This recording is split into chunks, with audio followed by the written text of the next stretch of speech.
The night was heavy with silence, the kind of silence that presses against the skin and makes the heart beat louder than it should. On the coast of a forgotten English town, a girl named Ilara stood at the edge of the sea, staring into the black water as if it were calling her name. She had always been drawn to the ocean, but tonight the waves whispered differently, more urgently, more dangerously, like 1,000 voices trying to rise through the foam. Her lantern shook in her trembling hand, casting pale circles on the wet sand, and for the first time, she thought she saw shapes moving beneath the surface, shapes that didn't belong to fish or drifting seaweed. Something ancient was waiting, and it wanted her. The villagers had always warned of a cursed island hidden beneath the sea, an island that only appeared to those foolish or doomed enough to search for it. Ilara had laughed at the stories, dismissing them as superstitions, but now the salt in the air felt like it carried words, whispers curling around her ears like icy fingers. She tried to step back, but her feet wouldn't move. Instead, they carried her forward into the tide, as though someone or something was pulling invisible strings tied to her bones. The water was freezing, but it welcomed her, drawing her deeper, deeper, until the shore disappeared behind her. Her lantern sputtered, hissed, and went out, swallowed by the waves. And when she opened her eyes underwater, she did not drown. Instead, she found herself standing on soft sand beneath a glowing current, and before her rose something impossible, an island in the middle of the sea, crowned with a forest that pulsed with light like veins beneath skin. The air should not have been breathable, yet she inhaled, her chest rising as though the sea itself had become her lungs. Somewhere within the glowing trees, a low sound echoed, half a song, half a growl, and her heart froze as she realized she was not alone in this underwater world. Ilara stepped onto the sand of the strange island, her bare feet sinking into grains that shimmered faintly, as if tiny fragments of bone had been ground into powder and scattered there. The forest ahead loomed with twisted trees whose bark was slick like wet stone, their branches reaching upward as though clawing at the ceiling of the sea. Leaves glowed faintly blue, but the light was cold, not warm, and every shadow seemed to shiver with movement. The silence here was even heavier than on the shore, broken only by the distant sound of something dragging across the ground. Slow and deliberate, she glanced around, her chest tightening when she realized she was not alone. Two figures stood just beyond the tree line. One was a tall man with hollow eyes that glowed like lanterns, his skin gray and stretched thin across sharp bones. The other was a boy not much older than her, drenched and trembling, his face pale as though he had been pulled from a grave beneath the water. Neither spoke, yet she felt their voices inside her head, echoing in unison, "You should not have come." Her knees weakened, but her curiosity, stronger than fear, dragged her forward. The boy stepped toward her, his movements stiff, each step making the sand crunch like breaking shells. "Do you hear it?" he whispered, though his lips barely moved. She tilted her head, and there it was again, the faint melody threading through the trees, a song woven from sorrow and hunger. The tall man raised his skeletal hand and pointed toward the heart of the forest, where the glow deepened into something almost alive. "The island does not forgive." His voice rattled through the air, like wind rattling bones in an empty coffin. Ilara's lantern was gone, but the eerie glow of the forest guided her onward. She wanted to flee, to scream, to wake from what surely was a nightmare. But something stronger, something older, was pulling her deeper. The forest seemed to lean closer with every step she took, and in the shadows between the trees, she thought she saw faces, faces pressed against the bark, mouths open in silent screams. The boy followed her, his hollow eyes reflecting the unnatural light, and the tall man trailed behind, his skeletal fingers grazing the trees as if the forest itself belonged to him. Ilara realized she was trapped between them and whatever nightmare waited deeper in the woods, and the realization chilled her soul. She was already part of the island's story, and there was no way back. The deeper Ilara moved into the glowing forest, the more the air seemed to thicken, as though she were breathing through water again, each inhale dragging like chains across her chest. The boy walked beside her, his gaze fixed downward, his lips muttering words she couldn't quite catch, words that seemed older than language itself. Every so often his voice grew louder, and the shadows around them shifted, crawling up the trees like living ink. The tall man followed behind in silence, yet she could feel his stare pressing against the back of her skull. An unspoken warning, or perhaps a curse. The glowing leaves above swayed without wind, shedding fragments of light that fell to the ground like dying embers. Beneath her feet, the earth pulsed faintly, like the heartbeat of something enormous sleeping just below the soil. Ilara's thoughts clawed for reason. How could there be an island under the sea? How could there be a forest that breathed? How could she walk beside creatures that weren't entirely alive? Yet the forest itself seemed to smother questions. Each tree she passed whispering fragments of memory, voices of sailors, divers, and wanderers who had entered before her and never returned. She quickened her pace only to find that the path twisted in impossible ways. No matter which direction she turned, the trees folded back into the same narrow trail, guiding her toward the glow at the forest's heart. The boy's muttering stopped suddenly, and when she glanced at him, his eyes had rolled white, his jaw trembling as though some force was speaking through him. "It wakes," he croaked, his voice layered with many others, men and women crying, chanting, pleading in unison. A shiver tore down Ilara's spine as she realized the sound she had heard since entering. The half-song, half-growl was growing louder, threading itself into the earth beneath her feet. She stumbled forward, her hand brushing against a tree trunk, and she recoiled instantly. The bark was warm and slick, like human flesh, and beneath her fingers she felt something pulse. Faces stretched across the wood, eyes opening, mouths forming shapes that mouthed her name.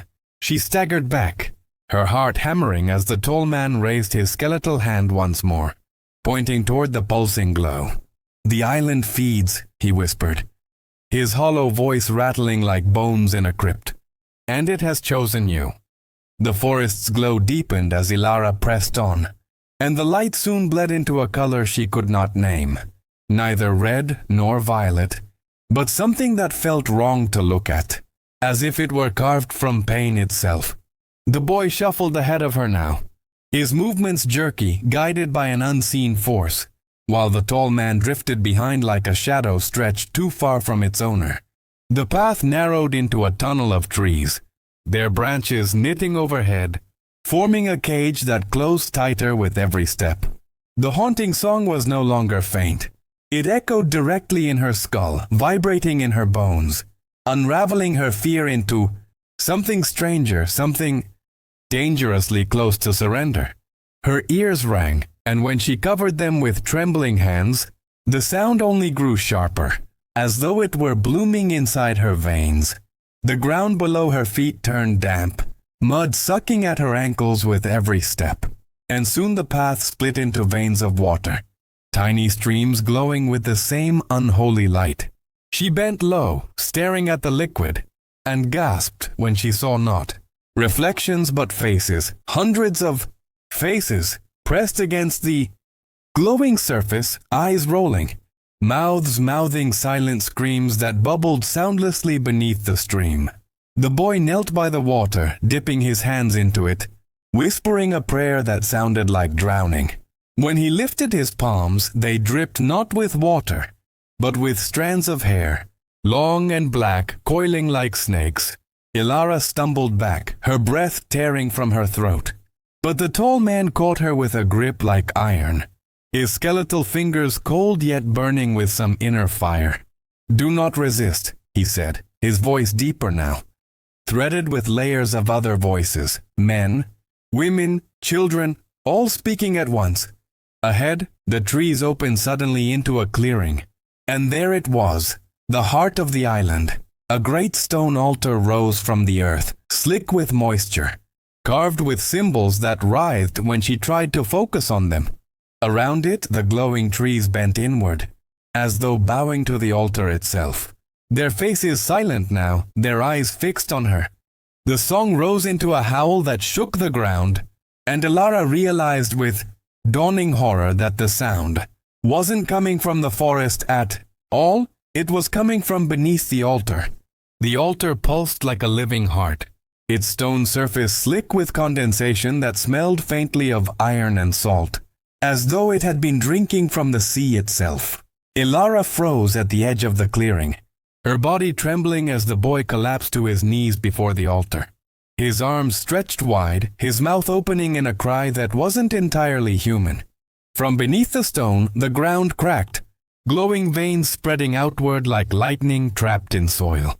The song turned into a chorus of wails, hundreds of voices layered together, screaming yet singing, begging yet praising something ancient that stirred below. The tall man raised his skeletal hands high, his hollow eyes burning brighter than before, and with a voice that scraped against her skull he intoned, "The island awakens." Elara stumbled backward, but the clearing seemed to close around her, the glowing trees knitting their roots across the ground, trapping her inside a circle of pulsing light. She looked down in horror as the faces in the mud surfaced again, their mouths now spilling water that tasted of the ocean, their eyes fixed hungrily on her. The boy's body jerked violently as his spine arched, his chest splitting open with a sickening crack. From inside him, a stream of glowing water poured upward, forming a shape, half woman, half serpent, her body woven of currents and shadows. Her hair floated like seaweed in a tide that wasn't there, her face beautiful but twisted, her mouth filled with needle-sharp teeth. She leaned toward Elara, her voice a whisper and a scream at once. "You crossed into my kingdom. You belong to me." Elara's knees buckled, the air crushing her lungs as though the weight of the entire ocean pressed down on her chest. The tall man bowed to the serpent woman, his skeletal frame shaking with reverence. "The offering has come," he rasped, his many-layered voice echoing through the clearing. Elara clawed at the ground, desperate to break free, but the faces in the mud latched onto her hands, their teeth biting into her skin as though the soil itself had grown hungry. The serpent woman coiled closer, her body shifting between shadow and flesh, her eyes glowing with a hunger older than the sea. "Feed me," she hissed, her breath colder than death itself. And as her mouth opened wide, the forest screamed with her, 1,000 voices calling Elara's name.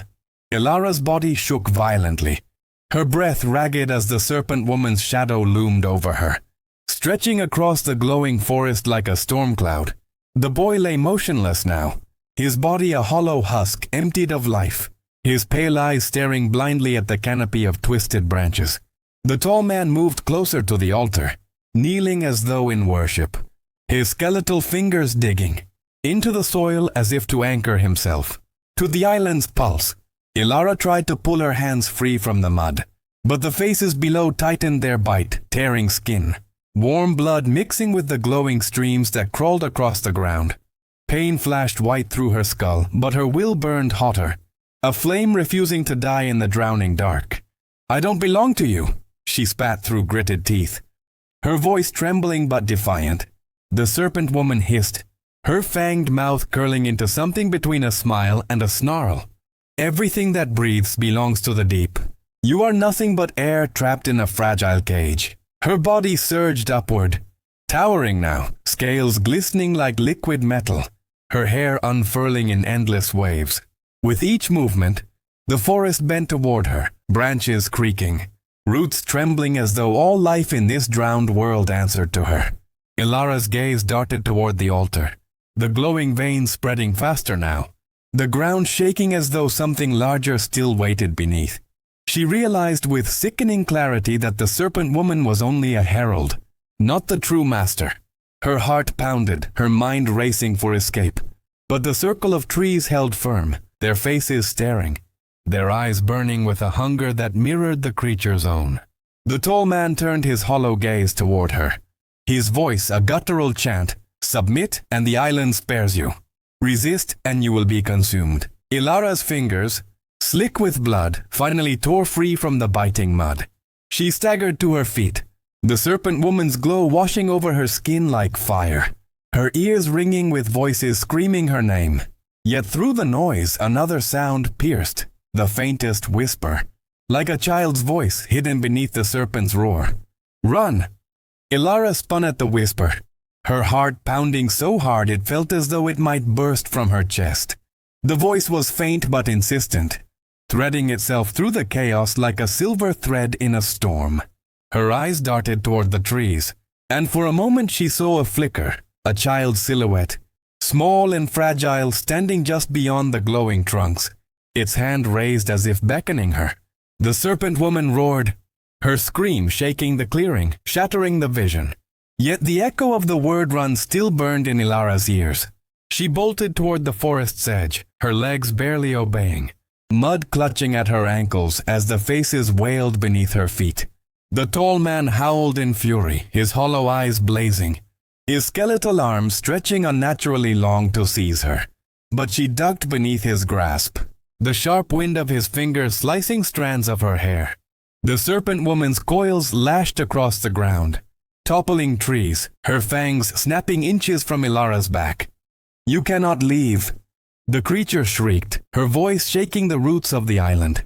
Ilara threw herself forward, crashing into the wall of glowing trunks, expecting them to bar her path. But as her bloodied hands struck the bark, the trees split open like a wound, revealing a tunnel of darkness.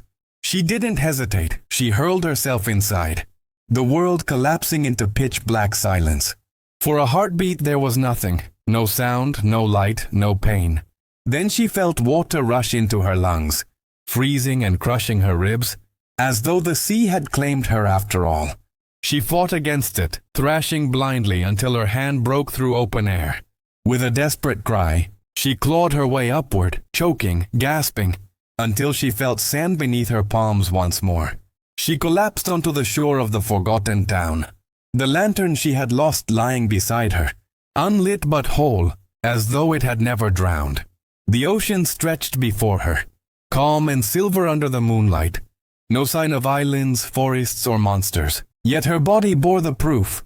Bloodied hands, torn skin, mud clinging to her clothes, the faint echo of voices still whispering in her skull. Behind her the waves lapped softly, almost tenderly before pulling back, and as she staggered to her feet, the lantern flickered to life on its own, casting a pale light that trembled with a life of its own.